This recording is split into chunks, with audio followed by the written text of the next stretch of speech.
Aries, gusto mo bang malaman ang kapalaran mo ngayon? Tara, pakinggan mo to! Ngayong araw, may mga maliit na abalang darating. Pero don't worry, kaya mo yan.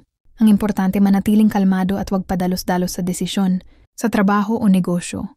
Magandang araw para magplano, hindi para sumugal. May mga oportunidad na paparating, pero kailangan mo munang pag-isipan ng mabuti. Sa pag-ibig naman, Aries, may posibilidad ng tampuhan o selosan. Kaya bago mag-react, makinig muna. Communication is key. Sa kalusugan, huwag abusuhin ang katawan, iwas sa stress eating, at bigyan ng oras ang pahinga. Iyan ang kapalaran mo ngayon, Aries. Kung relate ka, ilike mo to at itag ang tropa mong Aries. Taurus, ito ang kapalaran mo ngayong araw. Sa pag-ibig, may pagkakataon kang maramdaman ng lalim ng emosyon. Makinig sa puso mo at huwag matakot ipahayag ang tunay mong nararamdaman. May darating na munting sorpresa na magpapasaya sa iyo at sa taong mahal mo. Sa trabaho naman, mapapansin na ang mga pagsisikap mo.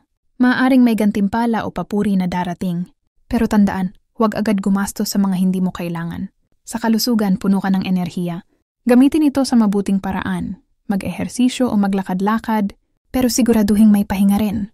Taurus, ang payo para sa iyo ngayong araw, piliin ang katahimikan kaysa sa gulo. At tandaan, kapag may oportunidad, pag-isipan muna bago kumilos. Lahat ng para sa'yo darating sa tamang oras. Virgo, ngayong araw mapapansin mong mas klaro na sa'yo kung ano ang gusto mong ayusin, lalo na sa trabaho o mga plano mo sa buhay. May mga bagay kang gustong tapusin, at good news, nasa focus mode ka ngayon. Pero tandaan, huwag masyadong stress ang sarili. Hindi lahat kailangan matapos agad. Sa pag-ibig naman, kung may tampuhan o hindi pagkakaintindihan, ikaw na ang unang kumalma. Minsan kailangan mo lang magpakumbaba para mas gumaan ang pakiramdam. Sa pera, iwas muna sa impulsive buying. Virgo, baka may mas magandang paggamitan yan sa mga susunod na araw. At para sa'yo, ang mensahe ng araw, kapag kalmado ang isip, malinaw ang desisyon. Kaya relax lang, Virgo. Nasa tamang direksyon ka.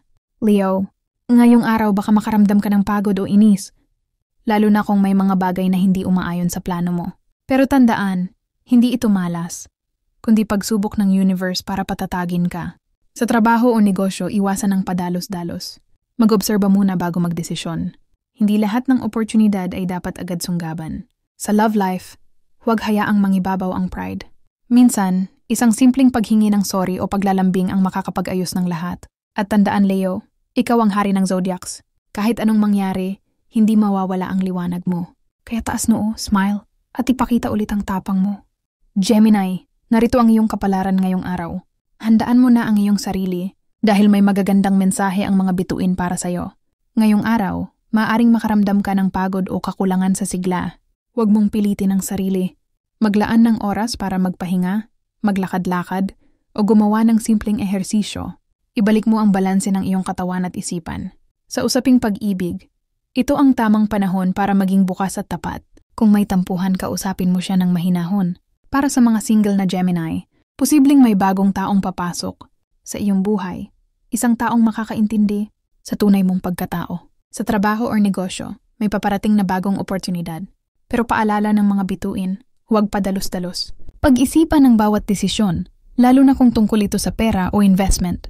Magtiwala sa iyong instincts, pero huwag hayaang katamaran ang manaig. Ayusin ang oras mo at piliin ang mga salitang may malasakit sa pakikipag-usap sa iba. Ang kababaang loob ang magdadala sa iyo ng swerte. At yan ang iyong kapalaran ngayong araw, Gemini.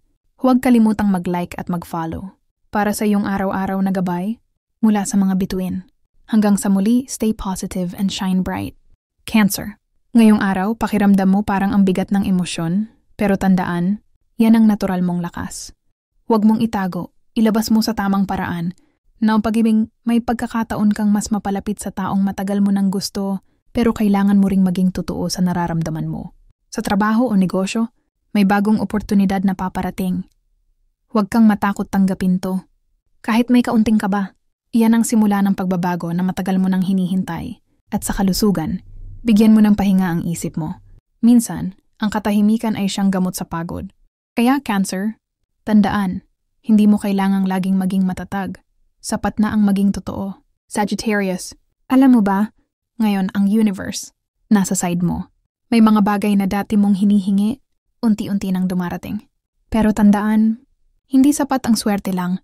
Kailangan mo ring kumilos. Sa love life, Huwag mong pilitin ang hindi pa para sa'yo. Darating din ang tamang tao kapag handa ka na rin. Sa pera, may blessing na darating. Pero dapat matuto ka ring mag-ipon. Lucky color mo, gold. Lucky number 5. Sagittarius, ikaw ang type na kahit bagsak, laging bumabangon.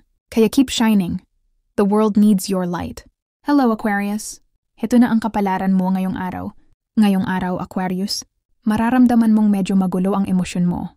Parang gusto mong gawin lahat, pero di mo alam kung saan magsisimula. Pero don't worry, kasi yan ang senyales na may paparating na pagbabago sa paligid mo. Sa trabaho o negosyo, iwasan muna ang padalos-dalos na desisyon. Observe first bago action.